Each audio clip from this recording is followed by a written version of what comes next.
ആ, ഇനി പ്രതിക്കൂട്ടി കയറാം. വിസ്തരിക്കാം. വക്കീലിനോ ജഡ്ജിക്കോ ആർക്ക് വേണം വിസ്തരിക്കാം. ഏട്ടനെന്താ പരിഹസിക്കാണോ? ഞങ്ങളോട് ആലോചിക്കാതെ ഏട്ടൻ ചെയ്യണമൊന്നും ശരിയല്ല. ഞാൻ എന്ത് ചെയ്തു? എല്ലാവരോടും ആലോചിച്ച് തന്നെ അവളുടെ കല്യാണം തീരുമാനിച്ചത്. ഒടുവിൽ നീ എന്ത് ചെയ്തു? എന്നെ വഞ്ചിച്ചു. ഇനിയും ഞാൻ ചെയ്യുന്നോ നിന്നോട് ആലോചിക്കണോ? ആഹാരം ബാധ്യതപ്പെടുത്തി പണം വാങ്ങിയില്ലേ? അതെന്നോട് ആലോചിച്ചോ? എല്ലാവരോടും കൂടെ ഉള്ള വഞ്ചന അത്. നിങ്ങളൊന്നും പറയണ്ട, ഞാൻ പറയാം. എല്ലാവർക്കും ഭാഗം പിരിയണമെന്നുണ്ട്, അത് നടത്തി കൊടുക്കണം. ഇനി ആഹാരം ബാധ്യതപ്പെടുത്തിയിട്ടുണ്ടെങ്കിൽ അത് നീ ഏൽക്കുകയും വേണം. അമ്മ എന്ത് പറഞ്ഞു? ഭാഗം നടക്കട്ടെ.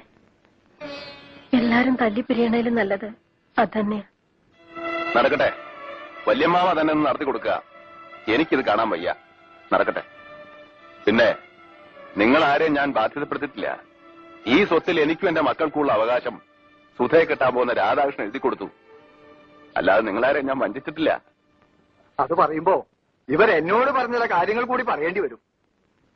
10-20 കൊല്ലായിട്ട് ഈ സ്വത്ത് മുഴുവൻ നീ തന്നെയല്ലേ നോക്കി നടത്തണേ? അതിന് ആദായവും നീ തന്നെയല്ലേ പറ്റണേ? ഒരു കണക്കും ഇതുവരെ ആരും ചോദിച്ചിട്ടില്ലല്ലോ.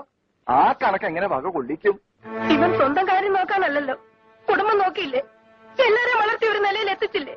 അതൊക്കെ പറയുമ്പോ പറയാന്നല്ലാതെ കൃത്യമായിട്ടൊരു കണക്കുമില്ലല്ലോ.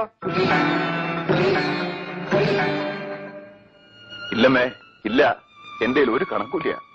എന്റെ അധ്വാനത്തിന് കണക്കില്ല, എന്റെ ജീവിതത്തിന് കണക്കില്ല. എല്ലാം നിങ്ങളുടെ ഇഷ്ടം. പക്ഷേ എന്റെ മക്കളെ ഞാൻ തന്ന സ്നേഹത്തിന് കണക്കുണ്ട്.